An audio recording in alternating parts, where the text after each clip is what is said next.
નમસ્કાર વિદ્યાર્થી મિત્રો, આપ સર્વે મિત્રોનું સહૃદય હાર્દિક સ્વાગત છે આપણી YouTube ચેનલ એવી ગુરુ જ્ઞાન શાળાની અંદર.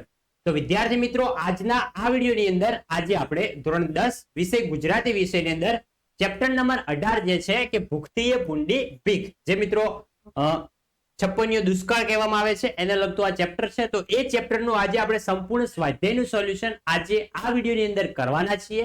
તો વિડીયોને તમારે છેલ્લે સુધી પૂરેપૂરો સ્કીપ કર્યા વગર જોવાનો છે.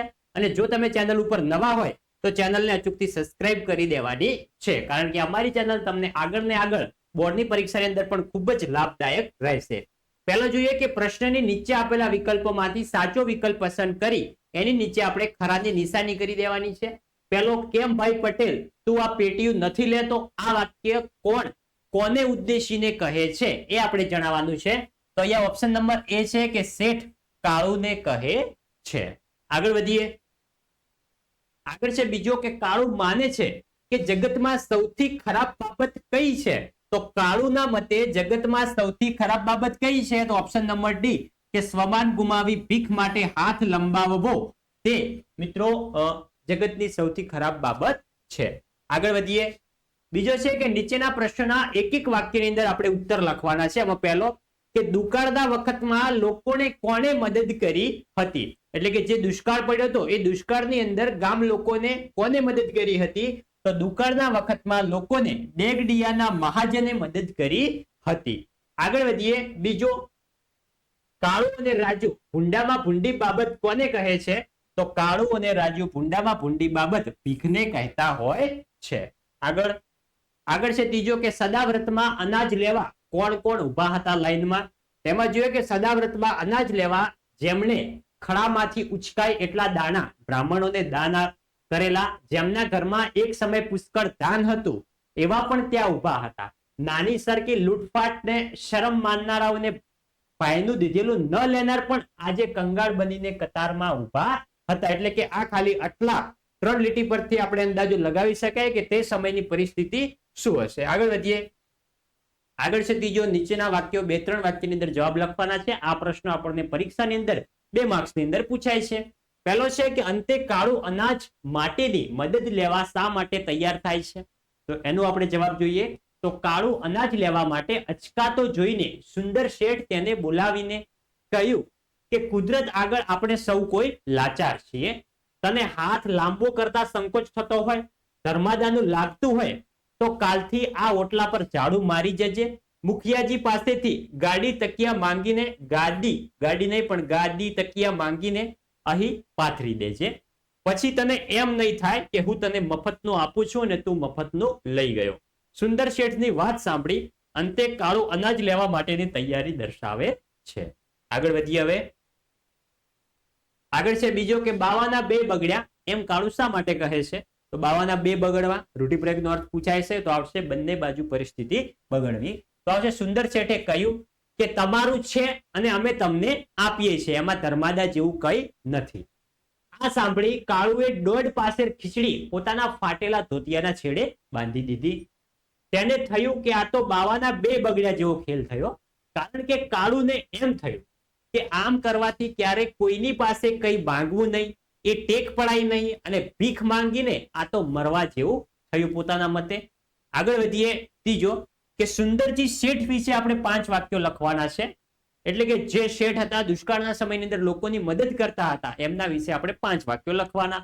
અહીંયા એવું નથી કે અહીંયા જે પ્રશ્ન આપેલો છે બેઠે બેઠો એ જ લખવો. તમને ચેપ્ટરની અંદર આ શેઠ વિશે જે કંઈ પણ યાદ હોય એવું લખવાનું છે તમારે તમારી રીતે. સુંદરજી શેઠ વિશે 5 વાક્યો. તો શેઠ સ્વભાવના ઉદાર હતા અને મોટા ગજાના હતા. સુંદરજી ગામના મહાજન હતા. સફેદ ધોતિયું, અંગરખું, માથે સોનેરી તલાવાળી પાઘડી અને ગળે દુપટ્ટો રાખતા. કોઈ વ્યક્તિ ધર્માદુ અનાજ લેવાની ના પાડતા તો તેને નાનું મોટું કામ સોંપી દેતા. સ્વમાન જાળવતા અને કહેતા તમારું છે અને અમે તમને આપીએ છીએ. તેમનું વ્યક્તિત્વ શાંત અને સરળ સ્વભાવનું હતું. આગળ વધીએ. નીચેના પ્રશ્નના 7-8 લીટીની અંદર જવાબ આપો, જે આપણા મોટા પ્રશ્નો છે, જે આપણને પરીક્ષાની અંદર 4 માર્ક્સની અંદર પૂછાય છે. તો જોઈએ કે આ વાર્તાને આધારે કાળુનું પાત્ર લેખન કરો. અને આ પ્રશ્ન બોર્ડની એક્ઝામમાં પણ ઘણી વખત પૂછાઈ ગયો છે. તો જોઈએ તો ભૂખતીય પુંડી ભીખ નવલકથાના મુખ્ય બે પાત્રો છે, કાળુ અને રાજુ. જાતીય ખેડૂત, વાળું સ્વમાની અને ટેકીલા જીવનો છે. પોતાની જિંદગીમાં એણે કોઈને આગળ હાથ લાંબો કર્યો નથી. ભૂખને લીધે અને દુકાળને કારણે કાળુનું સ્વમાન હણાઈ ગયું છે. આગળ, ભીખ માંગવી એ તેના સ્વમાનમાં નથી આવી. પરિસ્થિતિમાં સુંદરજી મહાજને પોતાના કોઠારમાંથી દાન આપવાનું શરૂ કર્યું, પણ કાળુને આ દાન લેવું પસંદ નથી. ભીખ માંગવાની, હાથ લંબાવવાનો બીજાની આગળ રાજુ સમજાવે છે, પણ સ્વમાની કાળુ અંગે કઈ ગણકારતો નથી. સ્વમાની કાળુએ સુંદરજી પોતાના ઓટલા ઉપર ઝાડુ મારવાનું કામ સોંપે છે, જ્યાંથી મફતનું અનાજ લીધું નથી એટલો સંતોષ રહે. આથી શેઠની વાત તેને ગળે ઉતરી અને તેને માન થયું અને પોતાના વિચારો બાલિશ લાગ્યા. એને દોઢ પાસેર ખીચડી પોતાના ધોતિયાના છેડે બાંધી લીધી તો ખરી, પણ ફરી એનું સ્વમાન જાગી ઉઠ્યું અને થયું આ તો બાવાના બે બગડ્યા, એક પણ પડી નહીં. કાળુની વેદના તેના વાણી અને વર્તનમાં સતત ટપકતી રહે છે.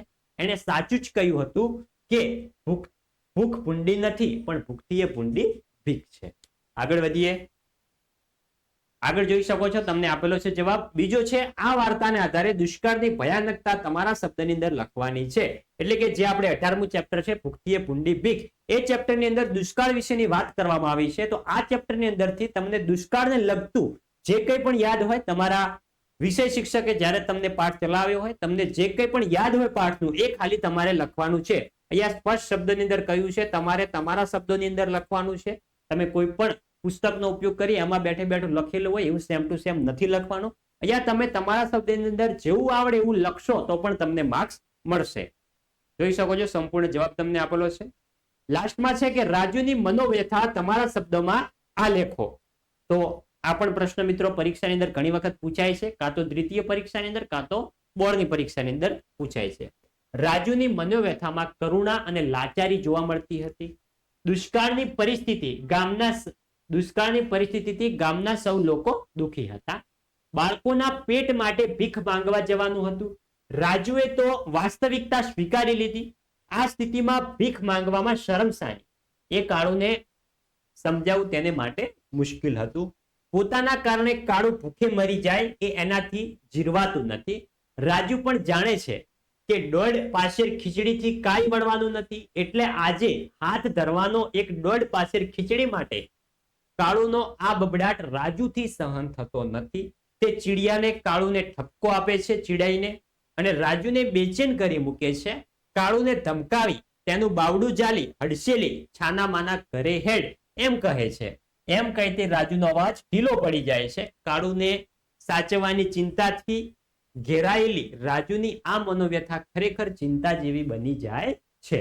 તો વિદ્યાર્થી મિત્રો, આ હતું આપણું ધોરણ 10 વિષય ગુજરાતી વિષયની અંદર ચેપ્ટર નંબર 18 જે છે કે ભૂખતીય પુંડી ભીખ, જે એક નવલકથા છે પન્નાલાલ પટેલની. તો વિદ્યાર્થી મિત્રો, આ વિડીયો તમને સારો લાગ્યો હોય, તમારા માટે યુઝફુલ રહ્યો હોય તો વિડીયોને અચૂકથી લાઈક કરીને જવાનું છે. અને જો તમે ચેનલ ઉપર નવા હોય તો ચેનલને પણ અચૂકથી સબસ્ક્રાઇબ કરીને જવાનું છે, કારણ કે અમારી ચેનલ તમને વધુમાં વધુ આગળ આવનારી દ્વિતીય પરીક્ષા જે છે, તમારી બોર્ડની પરીક્ષા છે, એની અંદર પણ તમને ખૂબ જ ફાયદાકારક રહેવાની છે. મળીશું આવનાર નેક્સ્ટ વિડીયો સાથે. ત્યાં સુધી આવજો. જય હિન્દ, જય ભારત.